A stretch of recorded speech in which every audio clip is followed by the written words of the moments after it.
Malam itu hujan turun deras di pertigaan paling ujung desa.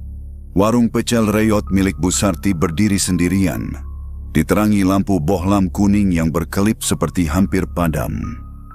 Hanya suara hujan, angin, dan daun pisang yang bergetar menabrak dinding warung. Bu Sarti duduk di bangku panjang, menghitung uang receh hasil jualan. Jumlahnya bahkan tidak cukup membeli cabai untuk berdagang besok. Air matanya jatuh diam-diam. Ia sudah berniat menutup warung selamanya. Namun tiba-tiba terdengar suara sandal basah menyeret di aspal. Seorang wanita pucat masuk dengan tubuh basah kuyup, meminta pecel lirih. Saat Bu Sarti menengok ke cermin yang menggantung di dinding, meja itu terlihat kosong. Padahal wanita itu berdiri tepat di hadapannya. Bu Sarti adalah janda 35 tahun yang hidup hanya bersama seorang anak laki-laki berusia 9 tahun bernama Raffi. Suaminya meninggal mendadak 2 tahun lalu karena kecelakaan kerja di pabrik kayu. Sejak itu hidupnya berubah drastis. Tidak ada tabungan, tidak ada harta warisan, dan keluarga dari pihak suami tidak pernah menawarkan uluran tangan. Ia sendiri juga tak punya sanak saudara yang dekat. Untuk bertahan hidup, Bu Sarti membangun warung pecel kecil. Bahan-bahannya dibeli harian, menyesuaikan uang yang ada. Warung itu berdiri di pertigaan sepi, di ujung desa. Tempat tersebut sering dianggap angker oleh warga karena jalan di sana gelap dan sesekali ada cerita tentang penampakan yang membuat orang enggan lewat malam hari. Namun bagi Bu Sarti, lokasi itu satu-satunya tempat yang boleh dipakai tanpa membayar sewa. Papan dindingnya bekas peti, mejanya kayu tak rata, bangku dari semen retak. Setiap hari, ia membuka warung sejak subuh, tetapi pembeli jarang datang. Selain karena lokasi seram, rasa pecelnya memang biasa saja, tidak ada yang istimewa. Ia bukannya tak berusaha. Setiap hari, ia mencoba meracik bumbu lebih enak, namun tetap rasanya datar. Beberapa warga pernah membeli, tapi tidak ada yang kembali untuk kedua kalinya. Sore hari itu, ia mendapat hanya 2 pembeli. Uang yang terkumpul ia simpan dalam kaleng biskuit yang sudah penyok. Ketika dihitung, bahkan tidak cukup membeli sayur dan cabai untuk besok. Ia memandang wajah Raffi yang tertidur pulas di bangku, tubuhnya kurus, seragam sekolahnya sudah lusuh. Kesedihan menekan dadanya sampai ia sulit bernapas. Untuk pertama kalinya ia memikirkan kemungkinan menyerah dan menutup warung selamanya. Meskipun itu berarti entah bagaimana mereka akan makan. Hujan masih turun tanpa jeda ketika jarum jam menunjuk pukul 9 malam. Warung pecel itu harusnya sudah tutup sejak 1 jam lalu. Namun Bu Sarti masih duduk terpaku, memandangi jalan gelap di depan warung. Ia tak tahu sedang menunggu apa. Mungkin hanya berharap ada satu pembeli terakhir agar dapur besok tidak benar-benar kosong. Lalu suara itu datang lagi. Bukan suara hujan, bukan angin, tetapi suara langkah kaki menyeret, seperti sandal basah menampar aspal pelan. Suara itu semakin dekat, makin jelas, hingga akhirnya berhenti tepat di depan warung. Tirai plastik yang menutup pintu tersibak perlahan. Masuklah seorang wanita muda dengan tubuh basah kuyup, rambut panjang menempel di wajah pucatnya. Pakainya lusuh, seperti baju zaman dulu. Model kebaya sederhana warna coklat pudar, tapi basah seolah baru saja naik dari sungai. Tangannya menggenggam tas anyaman tua, matanya kosong seperti tidak mengenal dunia sekitar. "Pecel, 1," ucapnya lirih, hampir tak terdengar. Bu Sarti tertegun, tetapi refleks bangkit dan menyiapkan sepiring pecel. Ia bingung kenapa merasa tidak bisa menolak. Suasana sunyi itu hanya dipenuhi suara ulek menggesek cobek dan hujan memukul atap seng. Saat piring pecel tersaji, perempuan itu memperhatikannya tanpa menyentuh makanan. Kemudian ia menggeleng pelan. "Bukan begitu, salah," gumamnya. Bu Sarti bingung. Namun wanita itu mendekat ke cobek dan memegang tangan Bu Sarti. "Cabainya dulu, bukan kacangnya dulu. Air sedikit saja, jangan banyak." Suaranya masih lirih, tapi ada sesuatu yang memaksa Bu Sarti mengikuti. Seketika aroma bumbunya berubah, lebih tajam dan khas. Bu Sarti sendiri terkejut saat mencicipinya. Rasa pedas, gurih, dan segar berpadu sempurna. Wanita pucat itu tersenyum tipis untuk pertama kalinya, lalu bergerak ke bangku panjang. Ia makan tanpa suara, menunduk, seolah makanan itu sangat berarti baginya. Setelah selesai, ia meletakkan sendok, tidak membayar, tidak pamit, hanya berdiri dan berjalan keluar. Anehnya, tidak ada suara langkah pergi, seolah kakinya tidak menyentuh tanah lagi. Dan saat Bu Sarti hendak merapikan meja, matanya terpaku pada cermin besar yang tergantung di dinding. Meja itu terlihat kosong dalam pantulan. Tak ada sisa piring, tak ada pergerakan. Padahal ia baru saja menyaksikan wanita itu duduk di sana. Bulu kuduk Bu Sarti meremang. Ia menoleh cepat ke bangku panjang, tidak ada siapa-siapa. Piring pun menghilang. Ia berdiri terpaku, tak sanggup menjerit, tak sanggup bergerak. Hanya gemuruh hujan yang menjadi saksi bahwa malam itu ia kedatangan pelanggan yang bukan manusia. Keesokan paginya, sebelum matahari terbit, Bu Sarti sudah menyiapkan warung seperti biasa. Hatinya masih diganggu rasa takut yang tidak bisa dijelaskan. Namun di balik ketakutannya, ada sesuatu yang tidak biasa.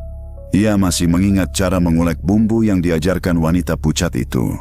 Gerakan tangan, takaran garam, dan sedikit air. Semuanya tersimpan jelas di ingatannya. Saat cobek pertama selesai dibuat, ia mencicipinya. Rasanya persis seperti semalam, bahkan lebih enak. Dadanya bergetar, campuran antara kagum dan gentar. Ia yakin apa yang terjadi semalam bukan mimpi. Pembeli pertama datang lebih cepat dari biasanya, seorang bapak tukang kayu. Begitu menyuap pecel ke mulutnya, ia spontan berhenti dan memandang Bu Sarti. "Bu, rasanya enak sekali sekarang. Ada apa? Ganti resep ya?" tanyanya kaget. Bu Sarti hanya tersenyum ragu. Ia sendiri tidak tahu harus menjawab apa. Tapi bapak itu kembali ke warung 2 jam kemudian, membawa 4 temannya sekaligus. Mereka memesan dengan lahap, seperti orang yang sudah lama menahan rindu pada makanan yang sangat enak. Tak butuh sampai siang, kabar itu menyebar. Pembeli berdatangan tanpa henti. Bangku penuh, antrean memanjang keluar warung. Bahkan beberapa orang rela berdiri sambil makan. Sejak warung itu berdiri, ini adalah pertama kalinya Bu Sarti kewalahan melayani pelanggan. Meski lelah, ia merasa bahagia. Uang yang masuk jauh lebih banyak dari biasanya. Rasanya seperti mimpi. Namun ada satu hal yang mengganggunya. Rasa bumbu itu persis seperti yang diajarkan wanita misterius semalam. Dan ia tahu, apapun yang terjadi nanti, semua ini berasal dari sosok itu. Malamnya, ketika warung hampir tutup dan hujan kembali turun, suara langkah menyeret terdengar lagi. Tirai plastik tersibak, dan wanita pucat itu masuk, tanpa ekspresi, tanpa bicara panjang. Ia hanya duduk dan menunggu pecel disajikan. Kali ini Bu Sarti sudah tahu apa yang harus dilakukan. Gerakan tangannya mengikuti ingatan, dan lagi-lagi rasa bumbu mengalir begitu sempurna. Wanita itu menyantap habis setiap suapan. Seakan itu makanan terbaik yang pernah ia temui. Tetapi malam itu ia tidak pergi begitu saja. Ia berdiri di samping meja racikan dan menggerakkan tangannya perlahan, mengarahkan Bu Sarti mengulek dengan teknik lain, mencampur bahan berbeda, menambahkan sedikit jeruk purut dan bawang putih sangrai. Tidak ada sepatah kata pun, hanya gerakan tangan yang harus dituruti. Ketika selesai belajar, wanita itu berjalan keluar. Hujan masih turun, tapi tidak ada suara langkah. Lagi-lagi seolah ia melayang. Malam ketiga, hal yang sama terjadi. Dan setiap hari setelahnya, pelanggan siang hari semakin membludak. Namun hanya Bu Sarti yang melihat wanita berpakaian kebaya lusuh itu datang tengah malam, makan tanpa suara, lalu mengajari teknik baru. Tidak ada seorang pun di desa yang pernah melihat wanita itu selain dirinya. Tidak ada tanda ia tinggal di sekitar. Tidak ada yang mengenalnya. Satu-satunya yang tahu keberadaannya hanyalah Bu Sarti. Dan semakin hari, semakin jelas bahwa pelanggan istimewa itu bukanlah manusia. Hujan turun lagi pada malam ke-7 sejak kehadiran wanita misterius itu. Suara petir sesekali menggetarkan atap seng. Lampu bohlam kuning berkelip tak stabil. Bayang-bayang bergerak di dinding seperti menari sendiri. Udara lembab, dingin, dan mencekam. Malam itu tidak ada pembeli manusia. Hanya Bu Sarti, sendirian, menunggu sesuatu yang ia sendiri takutkan. Jarum jam menunjukkan pukul 11 lewat 20. Terlambat untuk ada orang mampir, terlalu larut untuk ada pejalan kaki. Namun Bu Sarti tahu, ia bisa merasakannya. Suara langkah menyeret itu akan datang. Dan tepat seperti yang dipikirkan, bunyi sandal basah terdengar mendekat, semakin dekat sampai berhenti tepat di depan pintu.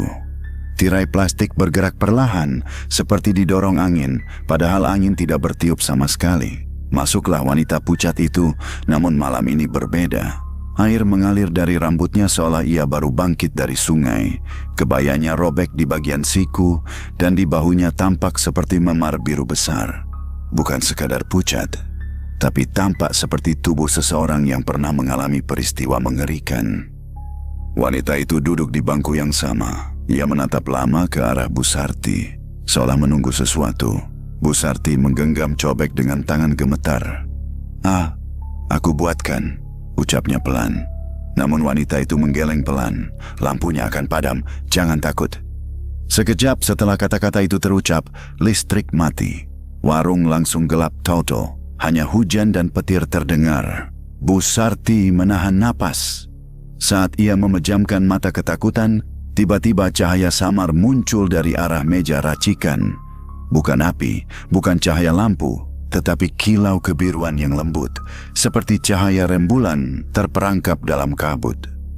Wanita pucat itu berdiri mendekat ke meja. Dengan cahaya aneh itu, Bu Sarti bisa melihat wajah sang wanita lebih jelas. Ada bekas luka panjang di pelipis, seolah pernah terbentur benda keras. Pipi kirinya membiru seperti memar yang sangat tua. Ia tampak seperti seseorang yang tubuhnya pernah menjadi korban kecelakaan fatal.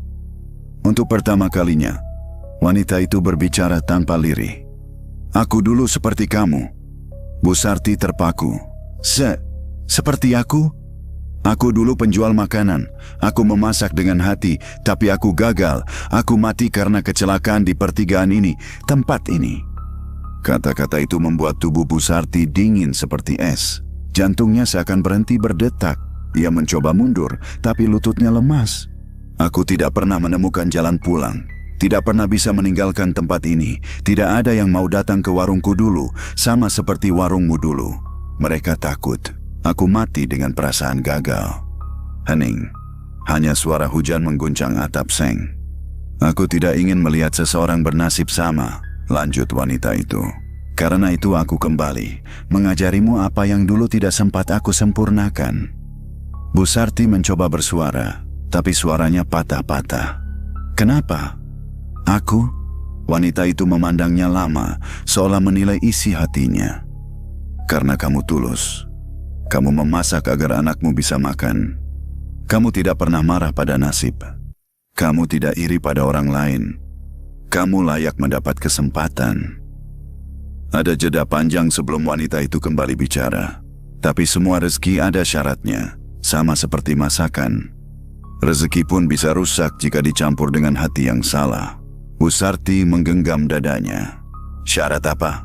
Wanita itu mendekat begitu dekat hingga wajahnya terlihat jelas dalam cahaya kebiruan itu. "Jangan sombong. Jangan menghina yang belum sukses. Jangan lupa pada orang yang sedang lapar. Karena aku dulu pernah kelaparan. Dan tidak ada yang peduli." Suasana diam membeku. Kata-kata itu seperti janji sekaligus peringatan. Tiba-tiba petir menyambar, listrik menyala kembali, cahaya lampu berpendar tajam dan wanita itu sudah duduk kembali di bangku seperti semula. Seolah yang terjadi tadi hanyalah fatamorgana singkat. Ia menyantap pecel dengan damai.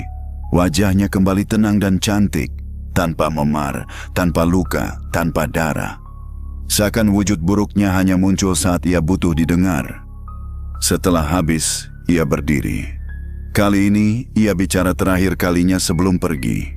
Kalau kamu tetap baik, aku akan datang sebagai pelanggan. Tapi kalau kamu berubah, aku akan datang sebagai penagih. Ucapan itu menusuk telinga Busarti jauh lebih dalam daripada guruh malam itu. Punggung wanita itu perlahan menghilang di balik tirai hujan, meninggalkan Busarti berdiri sendiri, bersyukur sekaligus takut pada rezeki yang baru saja diberi. Keesokan harinya, Busarti membuka warung dengan hati berdebar. Ia masih memikirkan ucapan wanita bunian semalam tentang syarat rezeki dan bahaya kesombongan. Namun pagi itu bukan saatnya memikirkan ketakutan.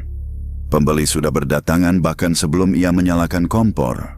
Antrean terbentuk cepat, dan mereka terus berdatangan sampai bangku tak lagi cukup untuk mereka duduki.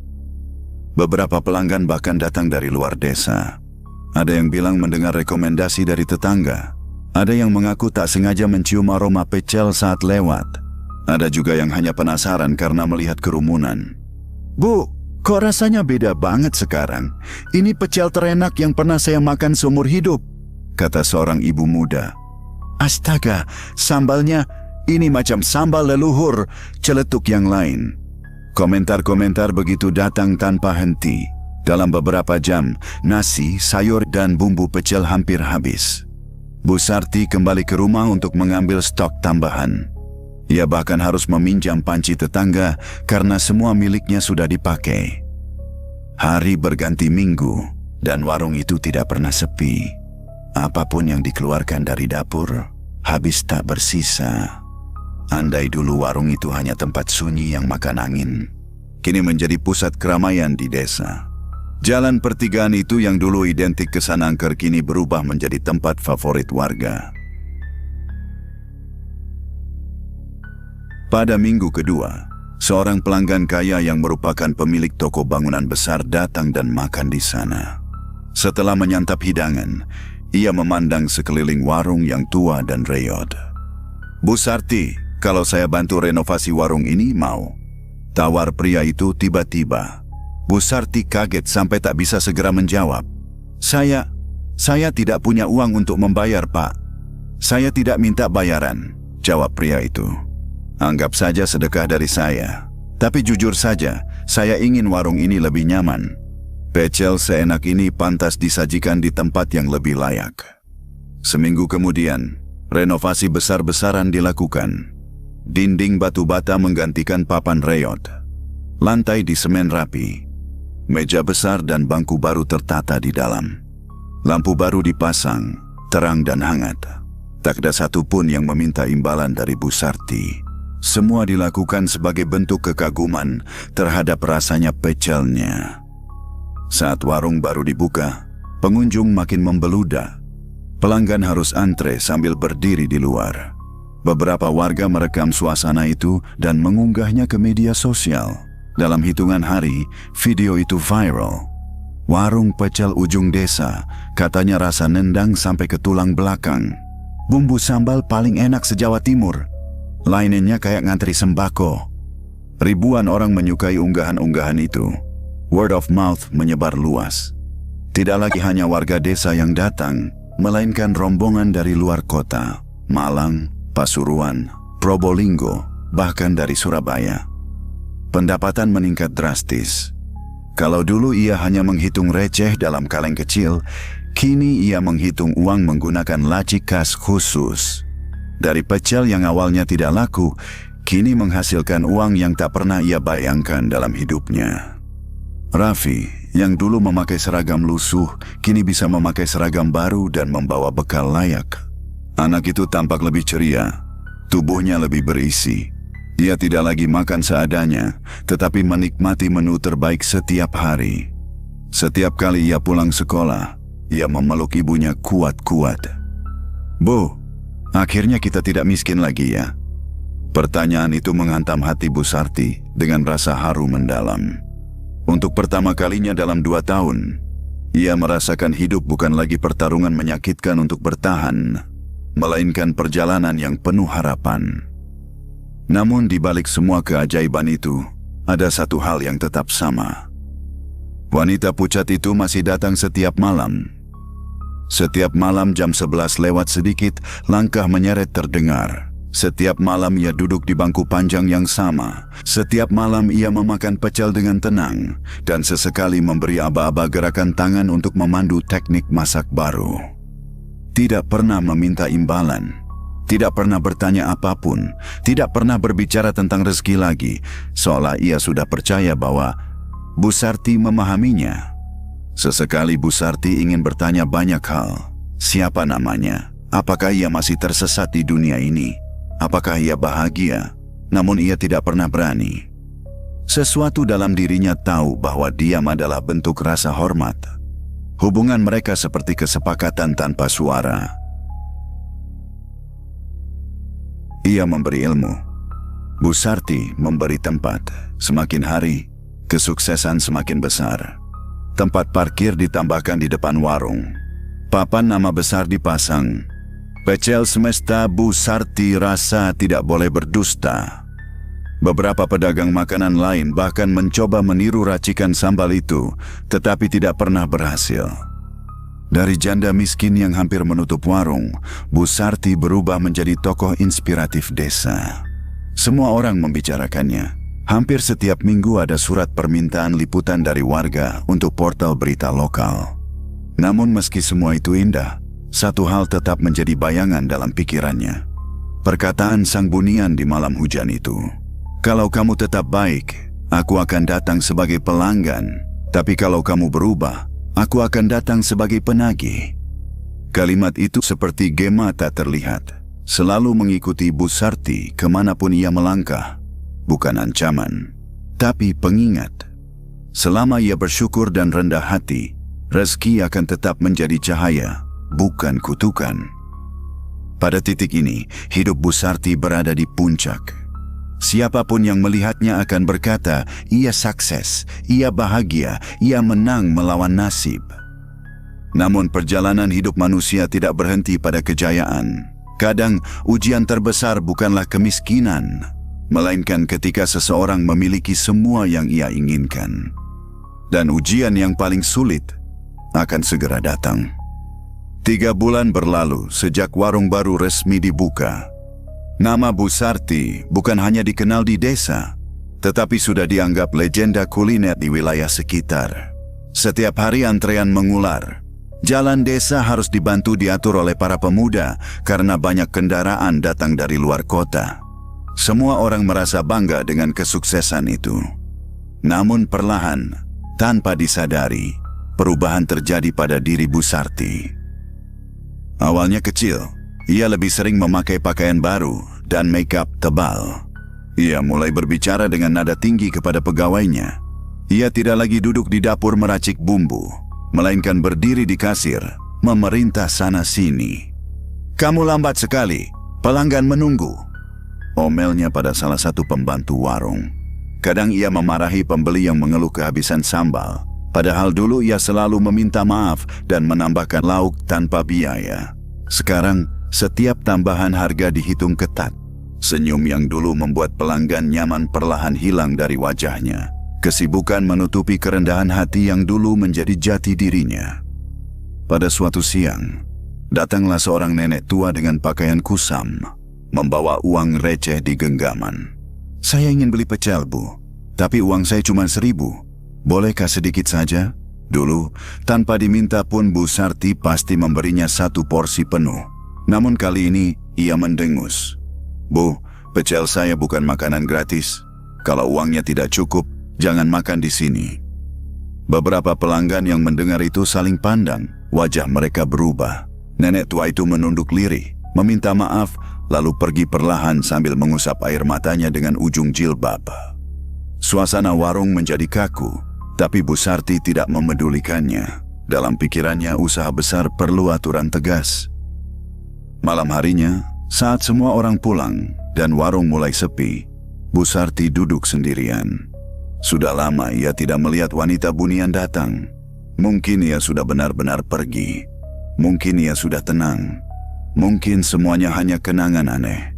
Bu Sarti menenangkan dirinya dengan keyakinan itu. Namun tepat ketika pikiran itu terlintas, suara sandal menyeret terdengar. Tidak seperti biasanya, Bunyi itu berat dan tersendat. Tirai plastik bergerak dan wanita pucat itu muncul.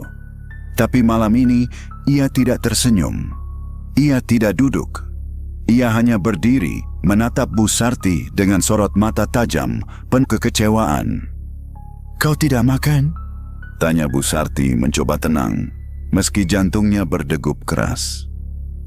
Wanita itu diam, tatapannya menusuk, tidak berkedip. "Aku sibuk hari ini, banyak pelanggan, banyak yang harus kuatur. Aku esisun." Sebelum Bu Sarti selesai bicara, bohlam lampu berkelip cepat kemudian padam, meninggalkan warung dalam gelap total. Tidak ada angin, tapi tirai plastik bergetar seperti ditarik oleh tangan-tangan tak terlihat. Suara panci berdenting dari dapur. Cobek di meja bergetar, kemudian bergerak pelan sendiri. Sendok jatuh tanpa disentuh. Gerobak bergemuruh seperti didorong paksa. Bu Sarti terperangah, napasnya tercekat. Wanita bunian itu masih berdiri di tempat yang sama, tanpa suara, tanpa bereaksi terhadap kekacauan di sekelilingnya. Ia hanya menatap dengan tatapan yang tidak butuh kata-kata untuk menjelaskan betapa kecewanya ia. Besoknya, Bu Sarti berusaha mengabaikan kejadian malam itu. Ia kembali fokus pada keuntungan besar. Namun tidak lama kemudian, masalah bertubi-tubi mulai datang. Pertama, pegawai-pegawainya satu persatu berhenti bekerja. Mereka tidak tahan dibentak setiap hari. Bu Sarti akhirnya melakukan semuanya sendiri, membuatnya lelah dan mudah marah. Kedua, beberapa pelanggan mulai mengeluh di media sosial tentang sikapnya yang sombong dan pelit. Meski rasa pecelnya masih dianggap enak, komentar negatif menyebar perlahan layaknya racun. Ketiga, warga desa mulai menjauh. Mereka tidak lagi dekat dengannya karena Bu Sarti sering merasa lebih tinggi dibanding mereka. Hubungan sosial retak tanpa ia sadari. Meski begitu, warung masih tetap penuh setiap hari. Tetapi bukan lagi dipenuhi wajah-wajah yang tersenyum. Kerumunan tampak seperti bayangan orang yang datang hanya untuk makanan, bukan karena rasa nyaman. Puncaknya terjadi pada suatu siang ketika seorang pedagang gorengan baru membuka lapak tak jauh dari warung Bu Sarti. Pedagang itu menyapa dengan sopan dan berkata, "Saya mohon izin ya Bu, dagang di dekat sini, sekedar gorengan. Tidak bermaksud saingi Bu Sarti." Namun Bu Sarti malah tertawa sinis. "Kau pikir gorenganmu bisa laku dekat warung sebesar ini? Jangan merusak pemandangan, pindah sana." Beberapa pelanggan yang mendengar itu berhenti makan. Ada yang memasang ekspresi tidak suka. Namun Bu Sarti menganggap mereka hanya iri. Malam itu, ketika Bu Sarti sedang membersihkan kompor, suara langkah menyeret kembali terdengar, lebih berat dari sebelumnya. 2 kali, 3 kali, lalu berhenti tepat di ambang pintu. Wanita bunian muncul dengan rambut basah menjuntai hingga ke lantai. Kebayanya kali ini koyak di banyak bagian. Seperti tubuhnya mengalami kejadian buruk berulang-ulang. Ia tidak duduk, tidak tersenyum, tidak menyentuh makanan. Ia hanya menatap. Heningnya begitu dalam hingga hujan pun terdengar bagai gumaman jauh. Suara ulek tiba-tiba bergetar lagi. Cobek bergerak sendiri menuju Bu Sarti. Panci-panci jatuh satu persatu, seperti menyerang tanpa sentuhan. Kompor menyala sendiri dengan api besar, meniupkan hawa panas yang membuat keringat dingin turun di tubuh Bu Sarti. "Berhenti, jangan!" teriak Bu Sarti ketakutan. Tapi wanita itu tidak bergerak. Ia menatap Bu Sarti dengan kekecewaan sempurna, seolah ingin berkata bahwa kesombongan telah dipilih, bukan terjadi karena keadaan. Cobek terpental dan pecah di lantai. Dan dalam suara pecahan itu, wanita bunian berbicara dengan suara dingin yang tidak dapat dilupakan siapapun yang mendengarnya. "Rezeki bukan untuk hati yang congkak." Setelah kata-kata itu terucap, wanita itu menghilang begitu saja, lenyap tanpa jejak, meninggalkan warung dalam kekacauan, meninggalkan Bu Sarti terjatuh di lantai sambil menangis, dan meninggalkan pertanyaan paling menakutkan dari semuanya. Apakah ia akan datang lagi sebagai pelanggan atau sebagai penagih? Semalaman Bu Sarti tidak bisa tidur. Tubuhnya menggigil bukan karena dingin, tetapi karena rasa ngeri yang menjerat pikiran. Kata-kata terakhir wanita bunian menggema di kepalanya seperti suara dari lorong panjang yang tak berujung. Rezeki bukan untuk hati yang congkak. Paginya, mata Bu Sarti sembab. Ia membuka warung dengan langkah gontai. Di luar, antrean sudah terbentuk, tapi wajah para pelanggan tampak berbeda, dingin, tidak lagi ramah seperti dulu. Ia melayani mereka dengan tangan bergetar, berusaha tersenyum, namun senyumnya terasa dipaksakan. Ketika warung baru berjalan 1 jam, seorang anak kecil berusia sekitar 8 tahun datang menghampiri. Bajunya tipis dan basah karena hujan, perutnya terlihat kempis. Ia menatap papan menu dengan kagum. "Bu, boleh saya minta pecel 1? Tapi uang saya cuma 500. Saya belum makan dari kemarin." Seisi warung hening. Beberapa pelanggan memperhatikan, semua menunggu reaksi Bu Sarti. Dulu, ia pasti langsung memberikan makanan penuh cinta. Namun sekarang pikirannya dipenuhi rasa takut kehilangan uang, takut warungnya rugi, takut tidak lagi dipandang sebagai pengusaha sukses. Ia terpaku. Bibirnya hampir mengucapkan penolakan. Tapi sebelum kata itu keluar, sesuatu terjadi. Piring di meja pelanggan lain bergerak sendiri beberapa sentimeter. Sendok bergetar. Beberapa orang terpana melihat ke arah meja. Suara langkah menyeret terdengar samar dari kejauhan meski tidak ada yang lewat. Bu Sarti pucat seketika. Ia merasa tubuhnya lemas. Air matanya menetes tanpa ia inginkan. Ia berlutut di depan anak itu. "Maafkan ibu, ibu lupa. Ibu lupa dari mana ibu berasal." Anak itu bingung, tapi pelanggan lain tersentuh. Bu Sarti mengambil piring, mengisi porsi besar, bahkan memberi telur dan rempeyek tanpa biaya. "Nak, makanlah, tidak perlu bayar." Anak itu menangis terharu, lalu makan dengan lahap. Pelanggan-pelanggan lain ikut terdiam menyaksikan perubahan mendadak itu. Beberapa terlihat lega. Namun di sudut tertentu, Bu Sarti merasa ada mata yang memperhatikan. Bukan manusia, bukan pelanggan. Hari itu ia memutuskan menutup warung lebih awal. Ia tidak kuat menahan rasa bersalah yang menyesakkan dada. Malamnya ia berdoa begitu lama, lebih lama dari sebelumnya, hingga matanya berat dan tubuhnya luruh ke lantai dapur karena kelelahan. Pada saat itulah, ia mengalami sesuatu yang sulit disebut mimpi, namun terlalu nyata untuk disebut ilusi. Ia melihat dirinya berada di jalan pertigaan yang gelap. Hujan turun deras. Lampu jalan berkedip-kedip. Di tengah jalan, ia melihat seorang wanita muda. Wanita bunian itu berlari sambil membawa bakul makanan. Wajahnya cemas. Ia hendak menyeberang, namun sebuah truk datang menghantamnya secara brutal. Tubuhnya terpental keras, kepalanya membentur batu. Bakul pecelnya terbalik, sayuran dan bumbu berserakan. Tapi tidak ada satupun kendaraan berhenti. Tidak ada satupun orang menolong. Ia tergeletak sendirian di hujan. Perlahan kehilangan napas. Wajahnya terakhir kali dipenuhi rasa sedih, bukan kemarahan, kesedihan karena tidak ada yang peduli. Bu Sarti memekik dan mencoba mendekat, tapi tubuhnya seperti tidak bisa bergerak. Lalu wanita itu yang sudah terbaring dengan luka-luka berubah menjadi versi arwahnya, memar, kusut, pucat, dan menatap langsung ke arah Bu Sarti. "Aku mati sendirian. Aku lapar. Aku gagal. Aku tidak ingin ada perempuan lain merasakan nasibku. Aku ingin melihatmu seses, tapi bukan dengan hati yang membusuk." Bu Sarti menangis terseduh-seduh. "Maafkan aku. Aku berubah. Aku lupa." Wanita itu mendekat perlahan, tapi wajahnya tidak lagi marah, melainkan penuh iba, seolah ia tidak pernah bermaksud menyakiti. Ia mengusap bahu Bu Sarti, dan sentuhannya dingin seperti kabut.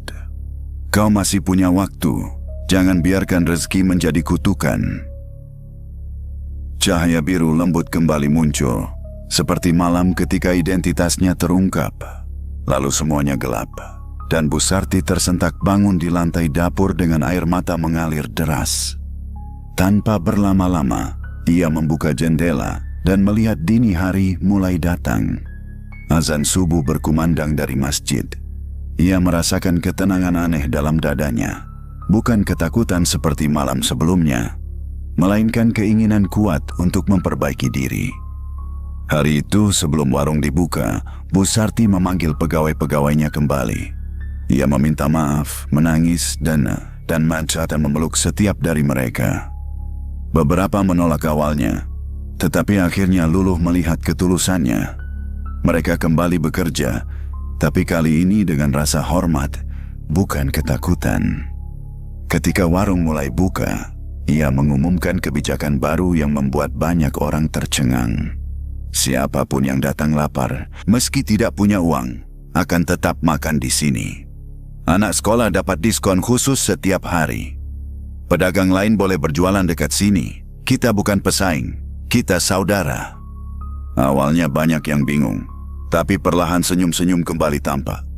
Pelanggan mulai merasa hangat lagi di warung itu. Suasana yang dulu hilang, kini kembali, lebih kuat. Namun malam itu, Bu Sarti sengaja menunggu sendirian setelah warung tutup. Tanpa musik, tanpa TV, tanpa cahaya berlebih. Ia duduk tenang di bangku favorite wanita bunian itu. Dalam hatinya, ia berkata, "Aku telah berubah. Aku telah belajar. Kalau kau datang malam ini, aku akan terima dalam damai. Kalau kau tidak datang, aku tetap bersyukur." Jam menunjukkan pukul 11 lewat 10, 15, 20, 30. Tidak ada suara langkah basah, tidak ada tirai bergoyang, tidak ada tanda-tanda kehadiran wanita pucat itu. Sebuah perasaan haru melintas di hati Bu Sarti, seolah wanita itu sudah melihat perubahan dirinya dan memilih untuk tidak datang bukan sebagai pengabaian, melainkan tanda bahwa ia telah mempercayai Bu Sarti kembali. Namun sebelum Bu Sarti meninggalkan warung, angin lembut berhembus dari arah pintu, dan sebuah piring kosong tiba-tiba muncul di atas meja, piring yang tidak pernah ia letakkan di sana. Tidak ada sosok, tidak ada bayangan, hanya kehadiran yang tidak terlihat. Piring itu menjadi tanda kecil bahwa ia tidak benar-benar pergi. Ia masih mengawasi, bukan untuk menagih, melainkan untuk menjaga. Bu Sarti mencium piring itu seperti mencium tangan guru, lalu menyimpannya di lemari kaca warung. Bukan sebagai benda gaib, tetapi sebagai pengingat bahwa rezeki datang untuk hati yang tulus. Pagi itu, sinar matahari terasa berbeda. Udara terasa segar, hangat, dan menenangkan. Seolah seluruh semesta menyambut awal baru Bu Sarti. Ia datang ke warung dengan langkah ringan, tanpa beban kesombongan seperti beberapa minggu sebelumnya. Yang ada hanya ketulusan dan keinginan untuk memperbaiki segalanya. Warung dibuka lebih awal dari biasanya. Bu Sarti mengisi etalase, menata sayuran, menyiapkan sambal, dan tersenyum kecil melihat pegawai-pegawainya kembali bekerja dengan semangat. Tidak ada rasa takut lagi. Tidak ada suara bentakan, hanya kerjasama dan canda ringan seperti dulu. Ketika pelanggan mulai berdatangan, Bu Sarti menyambut mereka dengan ramah. Tidak ada wajah yang dianggap lebih tinggi atau lebih rendah. Semua diperlakukan sama, dengan hormat. Seorang bapak tua bertongkat datang perlahan. "Saya lihat penuh, Bu. Masih ada tempat untuk saya?" "Untuk panjenengan selalu ada," jawab Bu Sarti, mempersilakan dengan tangan hangat. Seorang anak sekolah datang membawa uang pas-pasan. "Saya ingin pecel, Bu. Tapi uang saya cuma segini. Boleh?" "Boleh sekali. Kamu duduk saja, Ibu siapkan," katanya sambil mengelus kepala anak itu. Dua pemuda yang tampak bingung memilih menu di depan papan tulis diberinya pilihan terbaik tanpa memaksa mereka membeli lauk tambahan. "Kalau pesan pecel saja cukup, Nak. Tidak usah memaksakan diri." Semua orang mulai melihat perubahan besar yang terjadi. Warung itu bukan lagi sekadar tempat makan, melainkan tempat di mana orang merasa dihargai dan diterima. Keberkahan hadir bukan hanya dari makanan yang lezat, tetapi dari ketulusan yang menyertainya. Siang harinya, pedagang gorengan yang dulu diusir datang lagi. Wajahnya ragu, takut diusir untuk kedua kalinya. Namun sebelum ia sempat berbicara, Bu Sarti menghampiri. "Mas, Silakan jualan di sini. Saya minta maaf karena tingkah saya waktu itu. Kita tidak sedang bersaing, kita sama-sama cari makan. Pedagang itu terpaku, tidak menyangka akan mendengar kata-kata itu. Ia menunduk, matanya berkaca-kaca, kemudian mengucapkan terima kasih berkali-kali. Sejak hari itu, banyak pedagang kecil ikut mangkal di sekitar warung Bu Sarti. Dan alih-alih membuat pelanggan berkurang, justru semakin banyak orang datang karena suasananya terasa seperti ruang rezeki bersama. Jalan pertigaan itu yang dulu sunyi dan menakutkan berubah menjadi pusat ekonomi kecil desa. Beberapa minggu kemudian, terjadi sesuatu yang sangat berbeda dari masa kesombongan Bu Sarti dulu. Ada seorang ibu muda datang membawa bayinya dan bertanya, "Bu Sarti, saya sedang susah. Bolehkah utang dulu semangkuk pecel?" Tanpa ragu, Bu Sarti menyiapkan porsi penuh. "Tidak usah dipikirkan, makanlah. Utang boleh, tapi kalau tidak bisa bayar, juga tidak apa-apa." Ibu itu menangis terseduh-seduh di tempat. Pelanggan lain ikut merasakan kehangatan itu. Banyak yang diam-diam mulai ikut bersedekah. Ada yang membayar lebih, ada yang membayar porsi orang lain. Ada yang menaruh uang di wadah donasi yang kemudian Bu Sarti gunakan untuk membantu tetangga yang kesulitan. Dalam beberapa bulan, warung itu menjadi simbol kebaikan. Beberapa orang menyebutnya warung rezeki. Beberapa menyebutnya warung berkah. Namun bagi Bu Sarti, warung itu tetap bernama sederhana, warung pecel. Pendapatan tetap besar, bahkan lebih besar dari sebelum ia berubah. Pelanggan bertambah bukan karena rasa sambal semata, tetapi karena suasana hati yang menyertainya. Orang datang bukan hanya untuk makan, tapi untuk merasa diterima. Raffi semakin tumbuh menjadi anak yang baik hati. Setelah pulang sekolah, ia membantu mencuci piring, menyapa pelanggan, dan bermain dengan anak-anak yang datang makan. Ia bangga pada ibunya, bukan karena kekayaan, tetapi karena kebaikan yang terpancar dari sosok sang ibu. Namun meski hari-hari penuh berkah itu berjalan indah, Bu Sarti tidak pernah melupakan satu hal. Wanita bunian belum muncul lagi. Ada ketenangan dalam ketidakhadiran itu, tetapi juga rasa penasaran. Sudahkah ia benar-benar pergi? Sudahkah ia menemukan kedamaian? Atau ia masih mengawasi dari jauh? Jawabannya datang pada suatu malam. Warung baru saja tutup, pegawai sudah pulang, Raffi sudah tertidur di rumah. Bu Sarti duduk sendirian, menatap bangku favorit wanita bunian dulu. Ia tidak memanggil, tidak berharap. Ia hanya duduk dengan hati yang bersyukur. Tanpa suara sandal menyeret, tanpa tirai bergoyang, tanpa tanda-tanda kemunculan. Namun tiba-tiba pintu warung terbuka perlahan.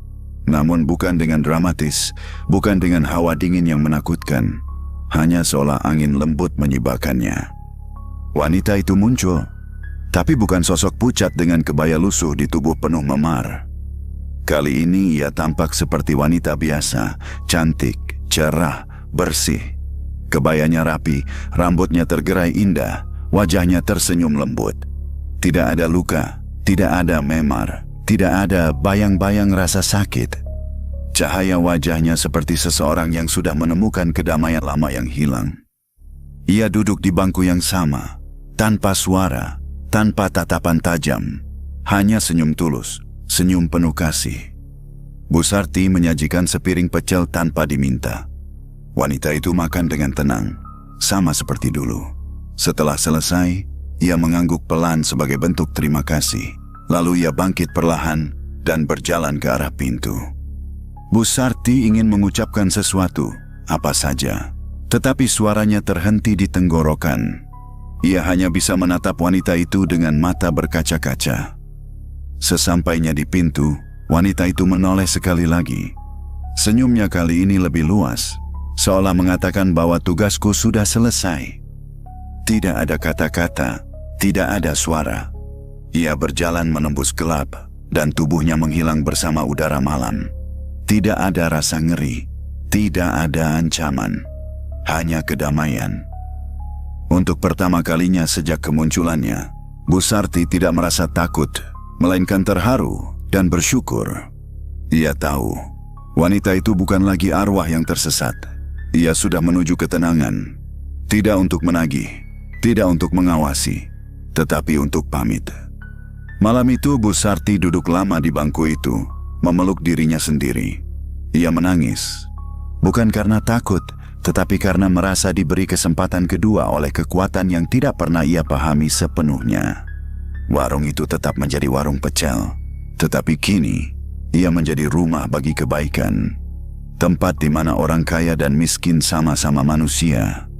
Tempat di mana rezeki tidak hanya diukur dengan uang, tapi dengan ketenangan hati.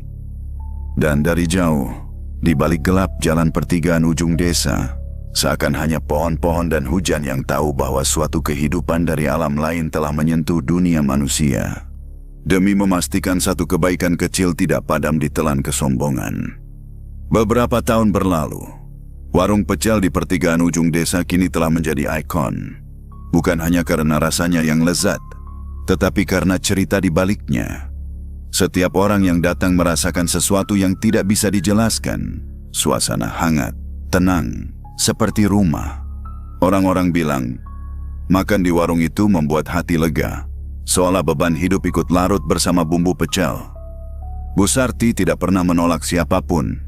Setiap orang yang lapar dipersilakan makan meski tidak membawa uang. Murid-murid sekolah sering berkunjung di jam istirahat hanya untuk menikmati pecel dan bercerita tentang sekolah. Para pekerja keras datang sore hari untuk mengisi tenaga setelah seharian bekerja. Para perantau yang pulang kampung selalu memasukkan warung itu dalam daftar tempat wajib singgah. Tidak ada papan bertuliskan warung amal. Tidak ada kotak donasi besar yang dipamerkan. Tidak ada spanduk pencitraan. Kebaikan dilakukan bukan untuk dilihat orang, melainkan untuk mengabdi pada hati sendiri. Dan mungkin itulah yang membuat tempat itu semakin diberkahi. Raffi tumbuh menjadi remaja yang baik hati. Ia sering membantu ibunya melayani pelanggan, dan bahkan sesekali mengantarkan makanan ke rumah orang-orang yang sedang sakit atau tidak mampu datang ke warung. Ia pernah berkata, "Bu, pecel kita bukan hanya makanan. Ini cara kita bilang, kamu tidak sendirian."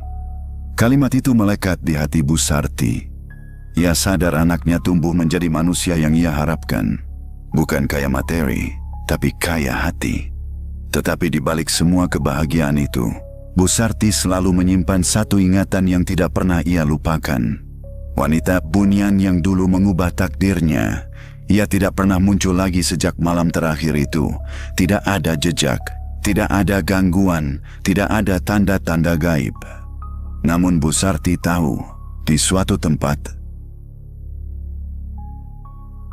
wanita itu telah menemukan kedamaian. Setiap malam, sebelum pulang, ia selalu meletakkan satu piring pecel di meja favorit sang bunian. Tidak untuk memanggil, tidak karena takut, melainkan sebagai bentuk terima kasih dan doa. Esok paginya piring itu masih ada, tak tersentuh. Tapi itu tidak membuat tradisi itu berhenti, karena yang diberikan bukan makanan, melainkan penghormatan. Sesekali pelanggan yang baru datang bertanya, "Bu, kenapa selalu ada satu piring pecel di meja itu?" Bu Sarti hanya tersenyum kecil. "Itu untuk orang yang pernah membantu saya, orang baik meski bukan dari dunia kita." Jawaban itu biasanya membuat pelanggan merinding, tapi juga tersentuh. Dan begitulah hidup berjalan. Warung itu menjadi bukti bahwa keajaiban bisa datang dalam bentuk apapun, bahkan dari alam yang tidak terlihat. Tetapi bukan keajaiban itu yang menentukan nasib manusia, bukan bantuan gaib yang membuat rezeki bertahan, bukan misteri yang membuat hidup berubah. Yang menentukan adalah sikap hati. Rezeki bukan tentang seberapa enak racikan masakan, seberapa besar warung dibangun, atau seberapa viral usaha menjadi cerita. Rezeki datang kepada mereka yang menghargai manusia lain, yang mengulurkan tangan saat orang lain kesusahan, yang tidak menginjak orang demi merasa diri tinggi. Kesombongan mengundang kehancuran, kerendahan hati mengundang perlindungan. Malam itu, sebelum menutup warung, Bu Sarti berdiri sejenak di pintu. Ia menatap jalan pertigaan yang dulu menakutkan, kini terang benderang oleh cahaya kebahagiaan. Ia membisikkan sesuatu yang hanya bisa didengar oleh yang bernama kebaikan. "Terima kasih, aku tidak akan lupa lagi." Kemudian ia mematikan lampu, menutup pintu, dan berjalan pulang bersama Raffi. Tanpa rasa takut, tanpa rasa cemas, hanya dengan hati yang penuh syukur. Karena kebaikan yang tulus akan selalu kembali dari dunia manapun itu. Dan rezeki hanya akan tinggal pada hati yang menjaganya.